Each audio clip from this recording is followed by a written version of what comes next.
অনেক সময় কি হয়, আমরা না আমাদের কাছের মানুষের যদি কোনো মিথ্যে কথা জানতে পারি বা কোনো মিথ্যে কথা ধরে ফেলি, আমাদের মাইন্ডে কি আসতে থাকে যে ও আমার এত ক্লোজ হয়ে আমাকে মিথ্যে কথা বলল। মনে হয় না যে ও আমার উপর চিট করেছে, আমি এতদিন একটা ডিসঅনেস্ট মানুষের সাথে টাইম কাটাচ্ছিলাম বা সময় নষ্ট করছিলাম।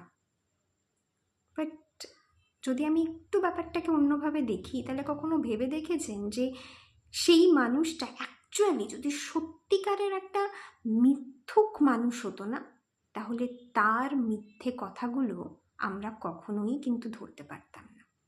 সে তার ফেক এবং তার মিথ্যে জিনিসগুলোকে এতটাই ট্যাক্টফুলি সাজাতো যে সেই ব্যাপারটা মানে ধরা পড়ার কোনো ব্যাপারই, কোনো চান্সই থাকতো না আমাদের কাছে। বাট তার মিথ্যে কথাটা যখন আমরা ধরে ফেলেছি, তার মানে সে অতটাও ভালো মিথ্যুক নয়।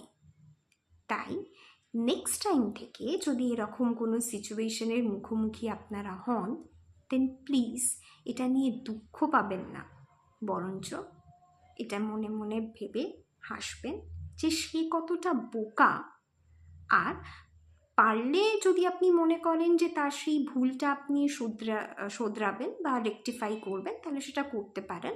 আর আপনার যদি মনে হয় যে না, সেটা করলে আপনার হয়তো সময় নষ্ট হবে, দেন চুপচাপ একটা হাসি দিয়ে সেই মানুষটার থেকে নিজেকে দূরে সরিয়ে নেবেন। That's it. বাট প্লিজ নিজেকে কষ্ট দেবেন না এটা ভেবে যে আপনি কত বড় ভুল করে ফেলেছেন, আপনি এতদিন একটা মিথ্যুক মানুষের সাথে সময় কাটিয়ে এসেছেন। কারণ অ্যাকচুয়ালি সে মিথ্যে কথা বলতে জানেই না।